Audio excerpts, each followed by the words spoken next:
was weird. Um, my name is Shannon McNerney. I'm the executive director at Fishtrap. And what we're going to do today is this would normally be our big opening event that would happen at 7 under the big tent. And instead it's happening in my backyard in the kennel, apparently. You guys, thank you.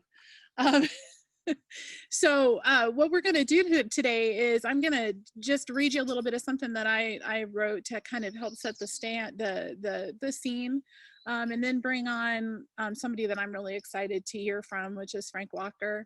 Frank X Walker's going to share some thoughts I'm excited about here in a little bit. Before we get started, I wanted to also let you know this event we are recording, and we'll make it available to the public sometime this evening as soon as YouTube does all its fancy processing. So this will be available online on our website and on the social media sites. The nice thing for that is if you've got friends you'd like to share this with, go ahead and do that. So it'll be available to the world at large. And we'll be doing that with all of our featured faculty readings throughout the week, as well as our fellows readings. So those will be available to the public. The rest of it is top secret info just for you. So you're special, so you get to keep the rest of it to yourselves. Before I get going, I want to give a special nod to the Fishtrap staff. You've interacted with all of them in the last few days. They've worked incredibly hard over the last few months, and I want to give them my special thanks, and as well to the Fishtrap board. Mike mentioned our sponsors earlier, which you'll find in the program. There is one funder that I wanted to make note of this year in particular. The National Endowment for the Arts gave Summer Fishtrap an artworks grant earlier, and then just last week we got word that we were one of just 10 organizations in the state of Oregon that was funded through the CARES Act. And what that means for Fishtrap, frankly, is that it likely will help us keep the doors open. As you all know, this is a tough time for everybody, but especially for arts groups and organizations, and that support from a national organization is pretty outstanding. So if you think to, write your congressmen and your senators and people that have impact over the NEA and make sure they know that this does make a difference. It really, truly does. So first off, I just wanted to start this off by saying, can we all admit that this is really strange? Although it's less strange than it might have been a year ago, since we've all gotten used to talking to people through screens, because we are an adaptive species. As you can see, I'm talking to you from my backyard in front of my laptop, hoping that my dogs ridiculously now don't decide that now would be a really good time to start barking at deer or squirrels, or apparently each other, or the neighbor's hunting hounds, which are behind me, so fair warning, or God knows what else. But secondly, it's really odd not seeing your faces in person. Just got to talk with Victoria a little bit ago, and it's just tough not being able to reach out and talk with you all in person. It's kind of like seeing a moving yearbook like photo spread on my laptop screen. You know, there's no small talks, there's no murmuring of crowds as we get going. I just miss seeing you all in person, and I just want to take a minute to acknowledge that. You know, over the weekend I read an interview with an actor talking about how they replayed, I don't know if any of you watched the Hamilton screening this weekend like me, because I'm a geek, but this person talked about how they watched that intermission break over and over and over again and just cried. They missed the sound, the experiences of hearing an audience, just that sound. And that really resonated with me. But as they say, the show must go on. Summer Fishtrap is by far the most intense week of the year for Fishtrap staff. It's a week of, well, my gosh, logistics wrangling, firefighting, hand holding, and really long days. But it's also the most rewarding week. In normal years, it's a time where we get to see up close and personally how the work we do impacts you. We get to sit down with you and have long conversations over meals under blue skies, next to the Willow Mountains and the waters. But no matter the times, it's a break from our regular routine, a time where we share stories and experiences, and a time for inspiration. I fall in love with words over and over again during this week.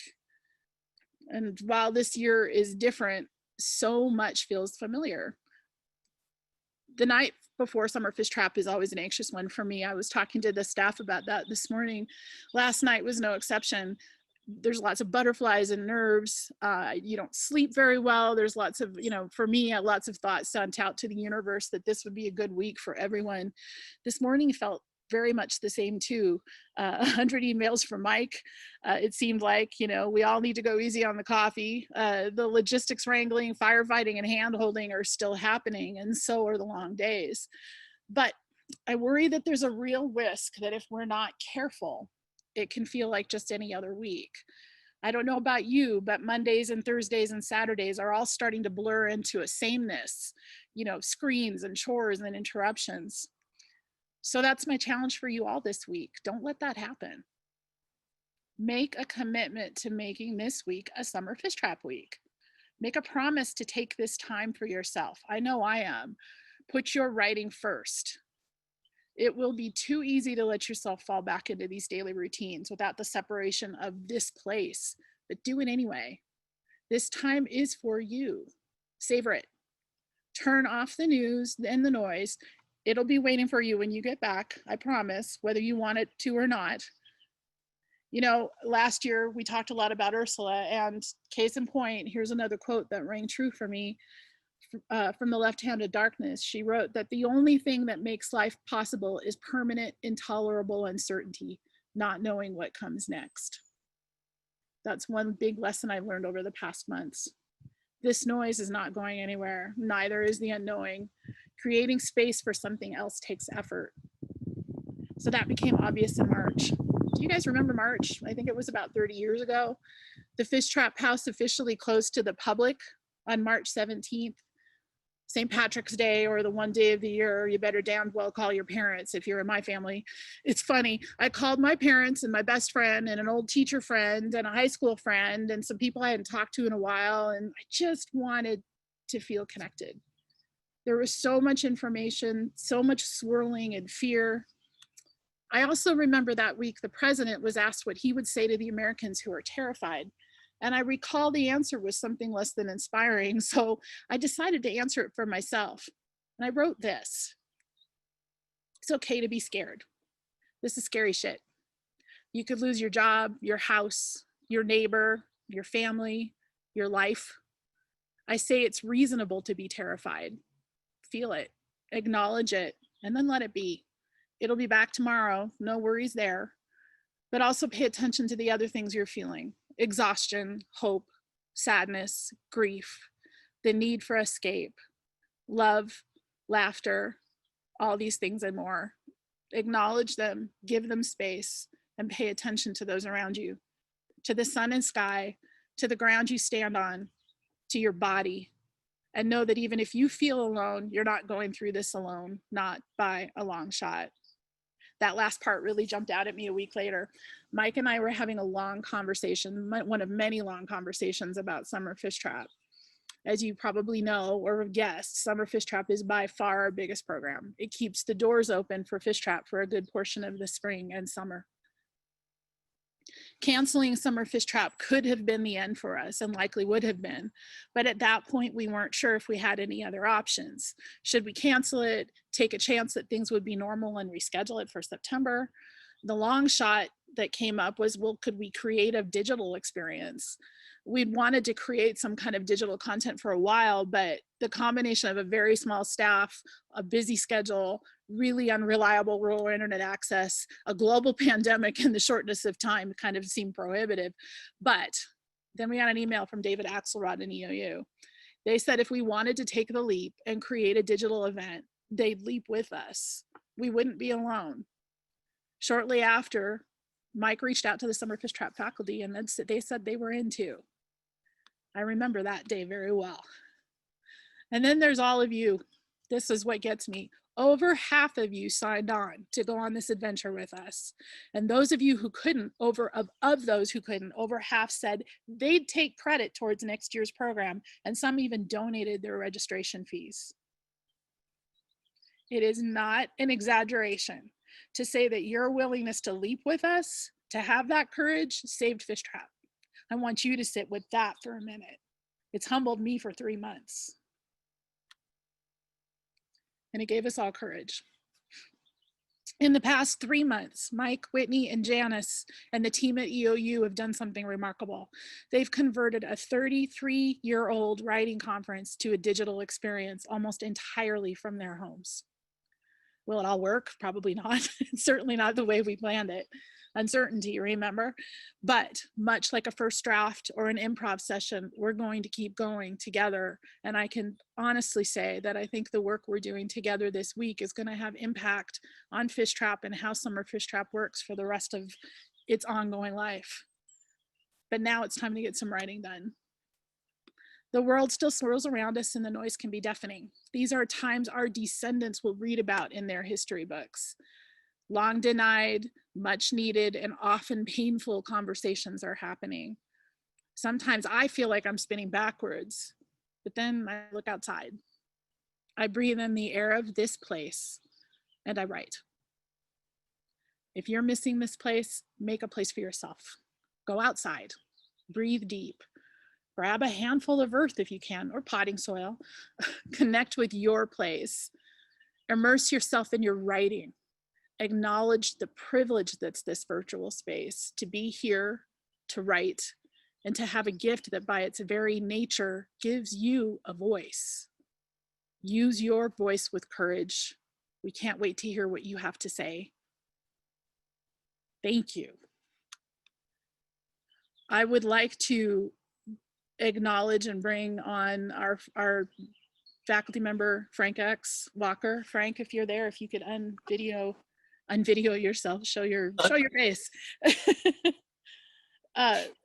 Frank, I have to give you credit because I remember when we first had that first faculty meeting, I don't know if you remember this, when we were talking about should we do this virtually, it was your idea to send everybody a little something from Wallowa County. Yes. You remember that? I do. We couldn't do the rocks because postage, but I wanted to let you know, I wanted to let everybody know that that came from Frank, and I hope you all enjoyed a little gift. I hope you all found it. If you haven't, look in your journals. So it's honest to God, Wallowa County wildflowers and other surprises. So Frank, I want to thank you for taking time to do our opening. I'm not going to read your bio because everybody here has gotten a chance to do that. But before we got started, I wanted to know if there's anything you wanted to ask of me or say before I turn this over to your very capable hands. Just thank you. Thank you for not canceling, for not giving in to the darker voices that have really stagnated a lot of art around the country at the highest levels. So to be making art, to administrate in the way that you have, to make sure this happens for so many people. Somebody said there were 72 people logged on earlier this morning. Yeah. And it caught me off guard because I was thinking about the 9 in my class. And then somebody said 72, and it just, like, all those eyes. But I think this is really important work that we do. To make a space for it to happen is the most generous thing any of us could do. And I'm hoping that all of us grow this week from the sharing that is going to happen, that is already happening. And I'm already feeling the kind of electricity just from my students earlier today. And I know that they're ready, and I know they're going to bring their best stuff to the table. And I'm excited to be there when it's born, to hear it. And I hope that what I have to share this evening will be received in as generous a way, because these are early drafts. It's some very brand new stuff, but I think it's important. So. Well, with that being said, I'm going to gratefully acknowledge Frank loaning us his time tonight. One of the things I was most disappointed in was that we didn't get to meet in person, but I can say confidently that's going to happen. And I am looking forward to what you have to say tonight, or this afternoon, or this evening, depending on when you watch this. So please wave your hands to Frank X. Walker. All right. Well. Relax, lower your expectations. But I hope that some of what I have to share will move you. But let me give you some context as to where it comes from first. Every National Poetry Month, I participate in an opportunity to write a poem a day. And for me, in a normal world, if I can get through a whole month, it's difficult to have energy left at the end because everything else is going on. Trying to find that much inspiration or something that excites me every single day is hard. But this year, because of the stay-at-home order in Kentucky, and because my wife and I were working from home and homeschooling 14-year-old twins and a 2-year-old, we were at home a lot. And I had a lot more time to process, to think, and to write. So what I decided to do was, starting April 1, is write about what was happening right now on the ground in the world, to almost document this pandemic in a daily way through poetry. And I did it the entire month of April, but I couldn't stop, mostly because the pandemic was still happening. There were still things that moved me every day because of the things I was consuming and hearing and witnessing. So I continued. And at some point, it didn't stop. It only was replaced by the national and international protests that started happening. So I just started writing about those as well. And as of this morning, I was still writing about them, which is kind of irritating, I imagine, to my editors and publishers, because they're already trying to think of this as a book.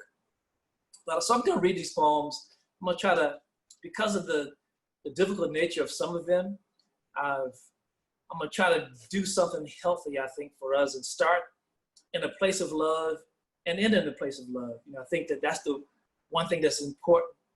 No matter how challenging the need for liberation or survival, if some of that solution is grounded in love, you know, I think we have a chance. And I think for me, I'm fortunate to have a loving family, to grown up in a very large family. So I understand the importance of having all of that at my disposal. And I understand it's also a privilege. I know a lot of people live by themselves. But I can't imagine not having a pet if you live by yourself, or even if you have people in the family. But I know pets tend to make a difference for people. Because I just can't imagine truly being by yourself during this pandemic. It would be so disheartening. But there are people out there without internet, who can't Zoom, who can't go live, who can't afford cable, you know, who may not have books or the literacy level to consume them, who are truly suffering. And every day in our house, we reminded ourselves, no matter how bad things had gotten the night before, in the spaces we are tethered to, of just how privileged we really were. And it didn't take much effort to try to find that space. So I'm gonna just read from those spaces and try not to give too much contextual information, because it tends to delay the poem or give it away. But just where it's necessary, I'll just move from poem to poem and pretend like there's somebody listening, because I don't know. I'm looking at the blank screen. One of the things that came as a pleasant surprise was finding out that working from home suddenly meant we had extra time. So the commute was not happening. The getting dressed to go to work was not happening. My wife trying to decide which shoes to wear was not happening. And what became my spring break at the University of Kentucky extended into the longest spring break ever. Although I was still teaching from home, it still felt like a spring break because I was at home. So this first one is called Corona Love. It's for Shannon. Our stay-at-home order has come with a silver lining. Suddenly, we have enough time to take our time with things that matter. with everything we may have taken for granted. Saturday, for example, my wife and I made love all day. Now, I don't mean we locked ourselves in our bedroom for hours and hours, stayed naked, and you know, I mean, all the kids slept in, so we didn't rush either. We took our time, we kissed, I mean, really kissed. No pecks, no smooches, we kissed deep and long, and we meant it. I have to admit that the way the machine ran around here pre-corona, we were lucky to get a peck in before getting 4 of us out the door in 4 different directions to 4 different places, all before 8 a.m. And measly peck on those mornings had to last all day. So we didn't just kiss, we lingered in each other's arms, a place we found ourselves still clinging to after digesting the previous day's body count and news, trying to verbalize our worst fears as the headlines get closer and closer to our front door. We savor everything now. We know that if one of us gets sick, there will be nothing but difficult choices to follow. If any of our kids were stricken and we were told we couldn't be at their bedside, what then? So we hugged and flirted through breakfast. We held hands, sent private messages, planned a naked nap to coincide with our 2-year-old sleep time. The few we know who are dying will soon become many. We know there will be more funerals we can't attend. The impending loss is so heavy, it's hard to convince teenagers that the homework that used to be life and death is just that serious right now. So we smile and wink and touch and hug and kiss and squeeze and cry and laugh every chance we get. We don't know what's coming and who's going or if we will be among them. So take our advice. If you wake up already where you want to be and don't have to rush anywhere, recognize it as a gift. Take your time, linger, wallow. Forget finishing, don't stop. Leave a tender bookmark and come back as soon as you can. That's for Shannon, who is in some other part of the house. She can't hear this right now. One of the things that has sustained us, once we got bored with the interior of our small house and not having enough space, we started enjoying outside and we became urban gardeners. We built 3 box gardens and we're growing vegetables. We have about 6 different kind of herbs on the front porch. And almost every meal, there's a kind of pomp and circumstance as my wife marches in with the latest pickings to add to the pot. So this is called baptism by dirt. All believers know about the power of water, though not enough about the power of dirt. My mama used to walk barefooted in our vegetable garden, get down on her hands and knees and almost pray in the dirt.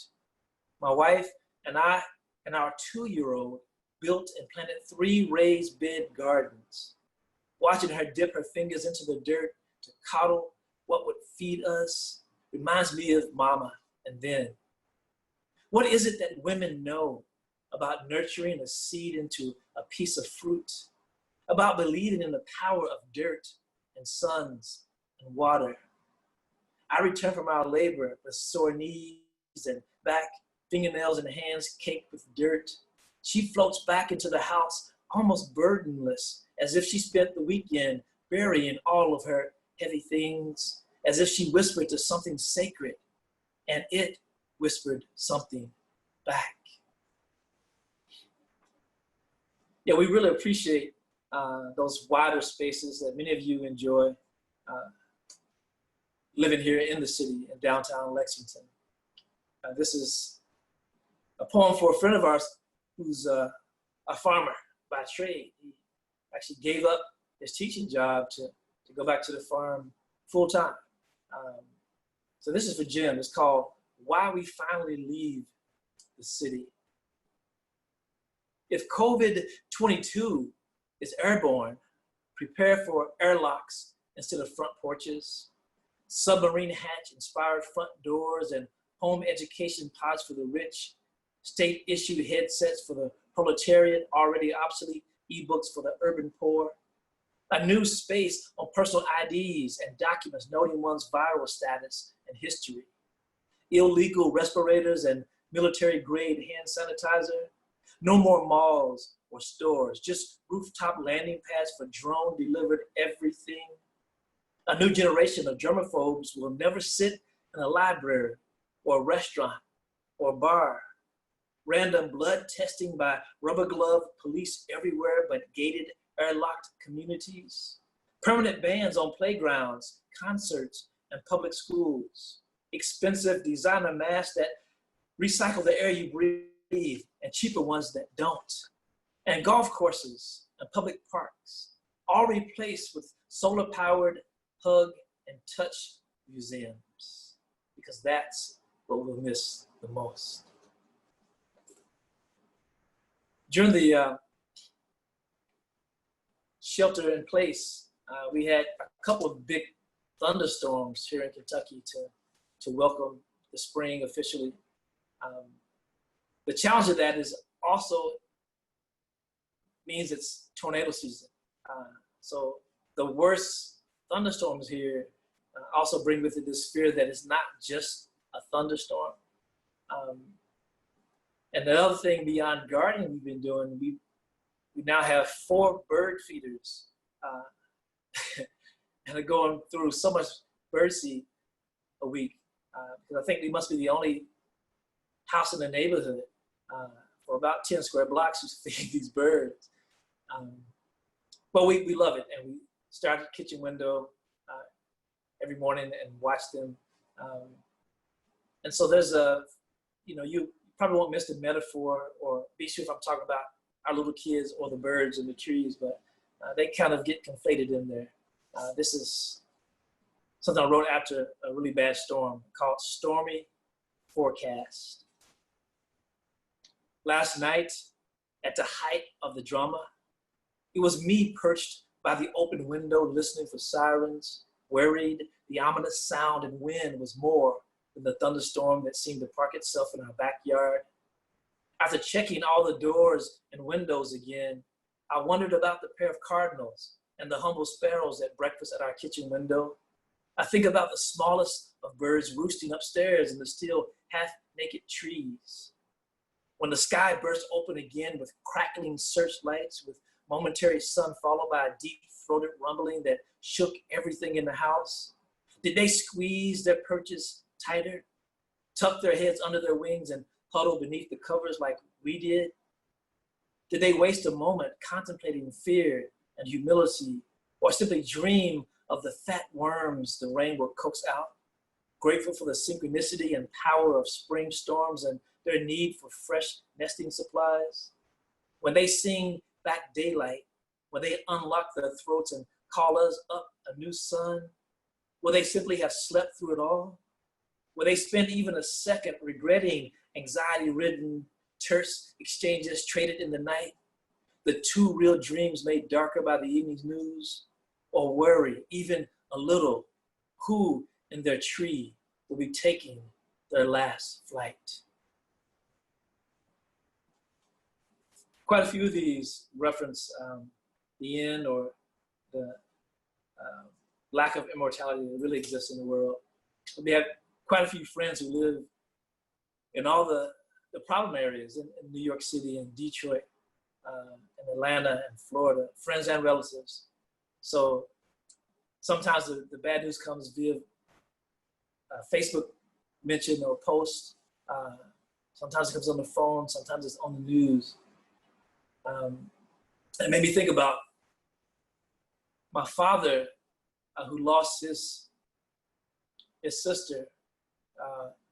It's now been about 15 years, but he still lived, at the time he was still alive, here in Kentucky, but his sister lived in LA. And this is a father, mind you, who had never flown in a plane his entire life and had no intentions of doing so. And part of it is he didn't trust breathing other people's air. The idea of that just was maddening to him. And now I laugh thinking about, where we are now with air and breathing and mask. So this is called revisionist history. It kind of explains away what was then considered a quirk for my father. Revisionist history. My father did not go to his own sister's funeral. I'm sure he wanted to, but 3 time zones over is a long way to be strapped in a little hard chair in the same narrow room, breathing the same air somebody you don't even know done already breathe. I think he knew I was serious when I offered to drive him there and back. But I also know he was too proud to say yes. Real hard-earned independence in his generation dies hard. I now know he was just teaching us how to prepare for a pandemic. He was modeling how to gather all that emotional baggage and do something positive with it. Zoom hadn't even been invented, so we just planted a tree. Some thought him odd, some a little quirky, but he was just ahead of his time. You pops. One of the things that is a big debate in our house is whether or not something is funny. And you can imagine the daddy jokes that come out of this household. My 14-year-olds do not appreciate my humor. My wife doesn't either. And one conversation we did have was how important humor is and how useful it is when the need to heal comes about. And so all that is part of the context for this really not funny, sad, painful poem called Too Soon? So, a smallpox blanket, a Tuskegee experiment, and a Republican governor all walk into a bar in Atlanta. It seems that everything, even the dark and the difficult, was funnier before COVID-19 if left to real comedians. Dave Chappelle's blind Black Klansman skit interrogated the complexities of race and the irrationality of American racism. Richard Pryor's personal struggle with addiction offered up humor born out of a darkness and pain.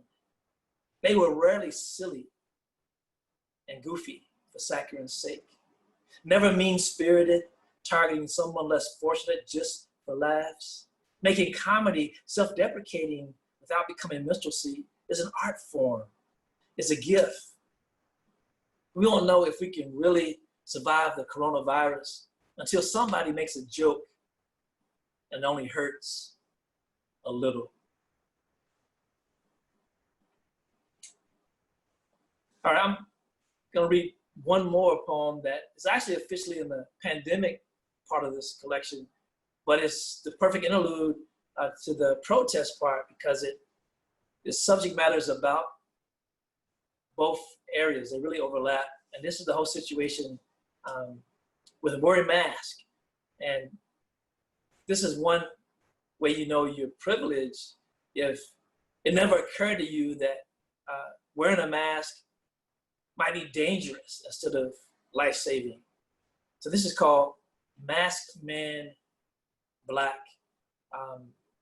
And it's a tribute to Paul Laurence Dunbar's poem called We Were the Mask. It opens up, We Were the Mask that grins and lies. Amazing, wonderful poem. If you don't know it, find it added to your repertoire if you teach in classrooms to share. But this is my personal experience as an African-American man in a red state with so many stereotypes and so much horror in the news, response to mask wearing. Masked Man Black, after Paul Laurence Dunbar. Black male me walks into a store in broad daylight, in a red state, black phone in my hand, wearing a black mask. You already know how this ends. Somebody felt threatened. Somebody got shot.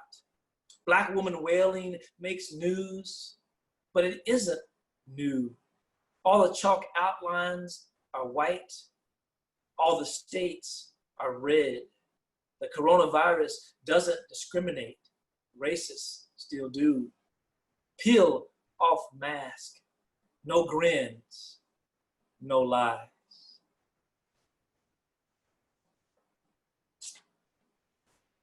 And of course, if you watch the news, there's a certain person who tweets way too often,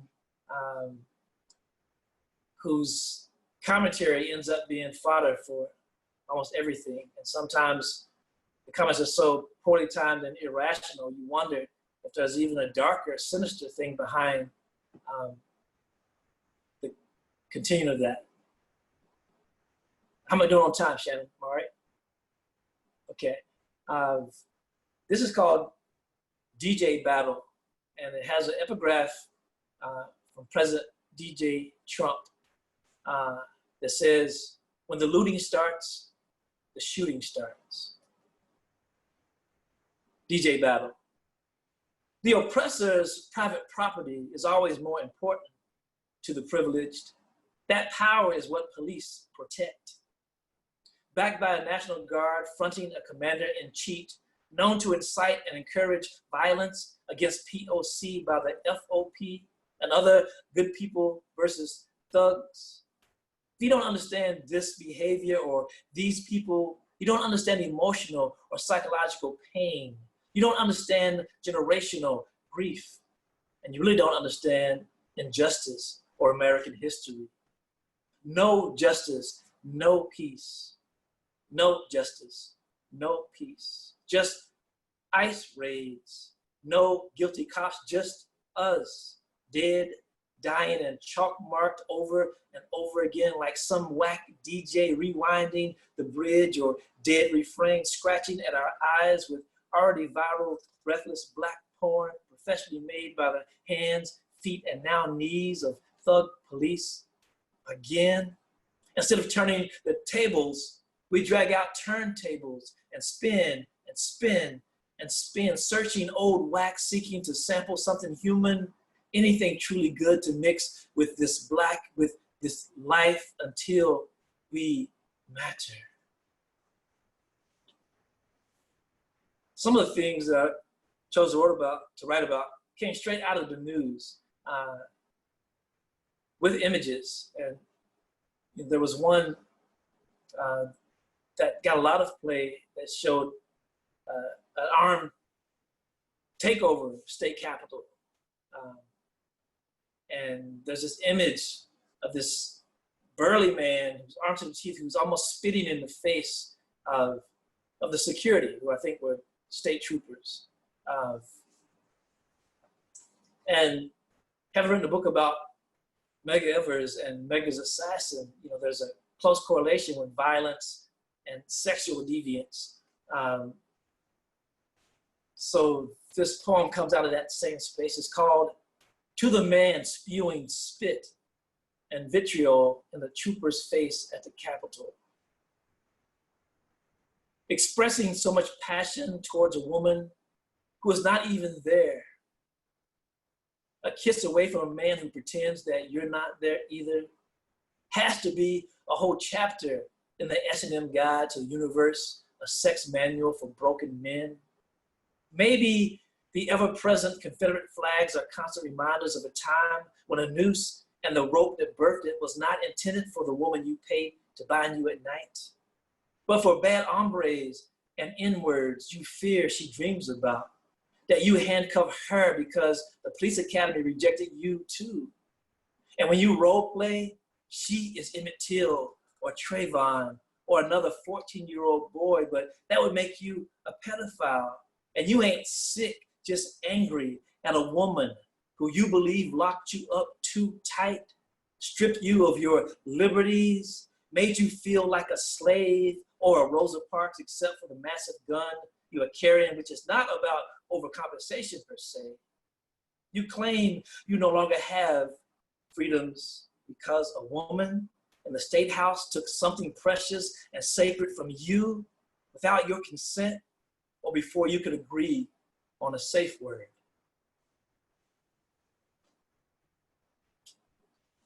Almost a similar space and kind of a pushback, I guess, against the whole mask wearing. This is called "To the Man Who Wore a Klan Hood to the Grocery Store." In response to the state mandated order to wear masks in public. Big props for your cosplay, though your effort to dress up as a favorite character in the tone-setting Birth of a Nation, Gone with the Wind, Blazing Saddles, Old Brother Where Art Thou, Mississippi Burning, A Time to Kill, Django Unchained, Bad Boys 2, and Watchmen might be a stretch without the robe, though the authentic-looking mullet and camouflage shirt was a notable expression of the depth of your fandom. If we ever see you and your friends out together in full costume and character, it's great to know you're just playing. This next one is about an incident that happened in New York City. It was caught on videotape where a young white woman who was not following the park rules, who didn't have her dog on a leash, and there was a black man who was bird watching, and he was asking her to put the dog on the leash and to follow the rules, and she was offended that he would say anything to her, it seemed, and so she threatened to call the police. And once somebody answered, she changed her voice and tone and made it sound like that she was under extreme duress and being threatened at the edge of her life. And there was something about the look in her eye that made it clear that she understood that she was not just calling the police. She was doing something even more sinister because she knew what could happen to that black man when the police arrived. So this is called 12 Things Amy Believed She Knew. 1, the posted park rules were for everybody else. 2, a black man could not tell her what to do or film her not doing it. 3, Central Park was built for white women and dogs and not black bird watchers. 4, if she threatened to call the police, the black man would flee. 5, if she made herself sound afraid, breathless, and very vulnerable on the phone, the police would come even faster. 6, the primary purpose of the police is to serve and protect her. 7, if she said African American enough times, the dispatcher would expedite assistance. 8, when the police arrived, they wouldn't ask questions. 9, when the officer saw her skin, they'd know who was right. 10, that they would pull out their guns, extinguish the threat, and say he resisted arrest. 11, even if people saw the video, nobody would see how well she understood the game. 12, he would lose his freedom or even his life before she lost her dog or her job. A follow-up story to that was she lost her dog and her job. Just 3 more. I hope you guys are hanging on. It's not too much for you. A lot of this work is political intentionally because politics is at the very center of this. I guess this is dedicated to English majors who appreciate any reference to a great white whale. The title is called Like Moby Dick, but Bigger. If the Donald is indeed this young century's Ahab, singularly focused on his great white self, let people united be the shining sea rising up to drown him out. Let Corona be the harpoon that finally drags his blubbery superego to the surface. Let his willingness to let so many die for corporate profits wash him overboard in November. 2 more. One that, since we're talking about history and research, was in the news maybe 2 weeks ago when it was decided that Mrs. Butterworth, Uncle Ben, and Aunt Jemima brands were racially insensitive. Not a new call, but something that all those companies have been denying all these years.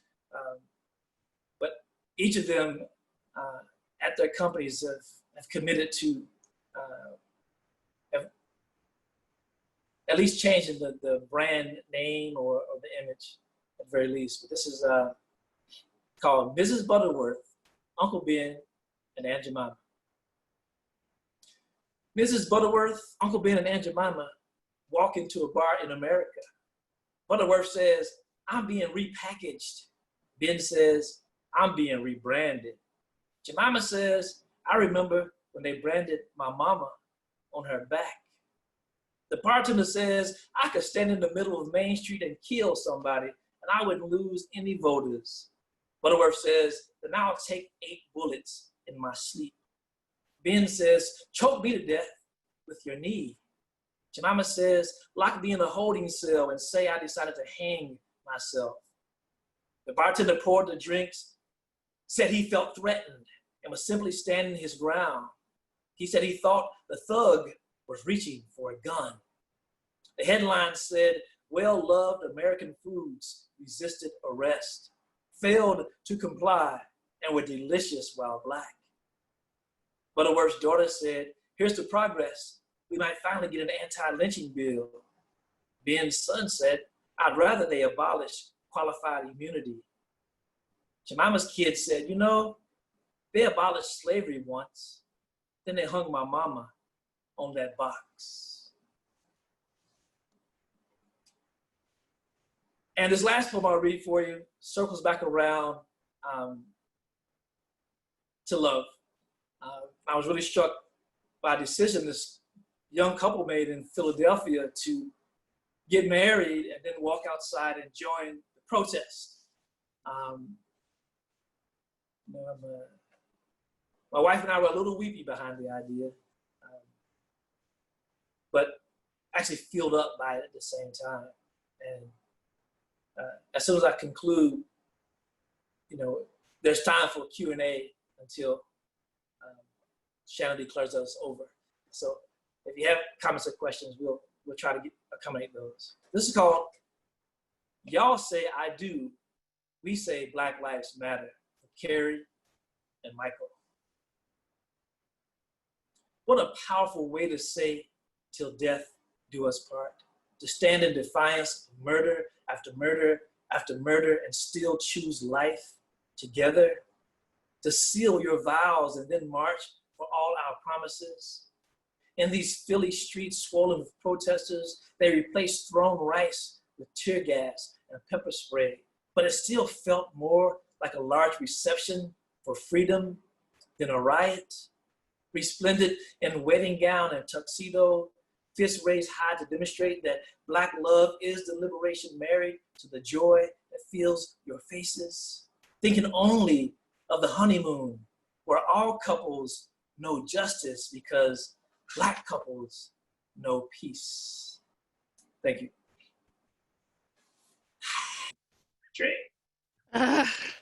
Thank you so much, Frank. I wrote notes all over the place, circled things. But first I had a question. Did you say you had a 2-year-old and 14-year-old twins? Was that correct? That's correct. That's only them. Wow.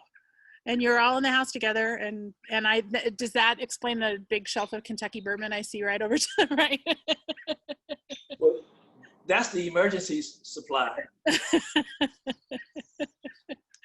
That's wonderful. If somebody has a question they want to type it into the box, or is there anything? Frank is going to do a reading again later in the week, and we'll have a more defined, a little bit longer Q&A time. But we have a couple minutes if somebody had something quick they wanted to check in with. I'll just watch. Thanks for mentioning the bourbon, I see.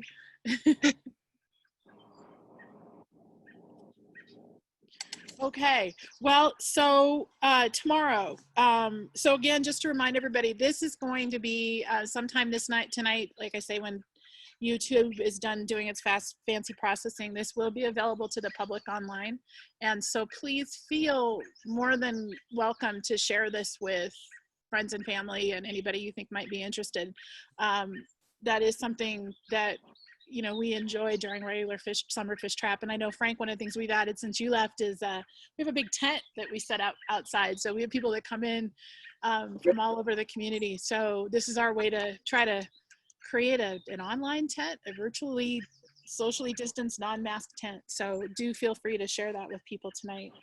And that will happen throughout the week. This morning's conversation and other things that will happen throughout the week, there will be links on your Canvas site, so you'll be able to access any of these throughout the week as well. Tomorrow, the readings, there'll be reading at 1 o'clock with Craig Childs. Laura Pritchett is giving a craft talk at 2, and at 4 o'clock, Beth Pietote will be doing her reading. And again, those 2 readings will be made available to the public that night.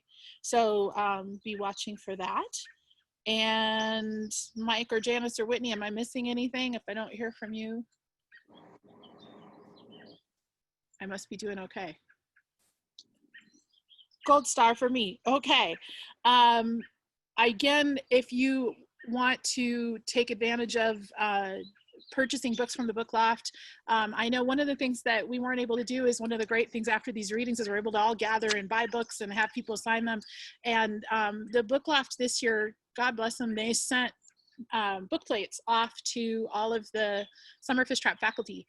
And so when you do buy a book from them, you will get a signed copy. And thank you to the faculty for being so willing to participate in that. So that's a great thing. So I think that is it. I will wrap this up for our very first virtual Summer Fishtrap. Again, thank you so much for going on this journey with us. Keep in contact if there's something you're having any issues, any problems, you can't get what you need, you have ideas for improvement. One of the things we're hoping for, we hope we're having a live Summer Fishtrap next year, but even if we don't, we're also looking forward to some of the things we'll take away from this, that we can maybe make Fishtrap more accessible to people who can't necessarily travel here. So please let us know how we can make your experience a good one this week. And other than that, I bet y'all have a bunch of writing to do. Have a good night, and we'll see you tomorrow. Thank you, guys. Thanks, Shannon. Good night. Bye.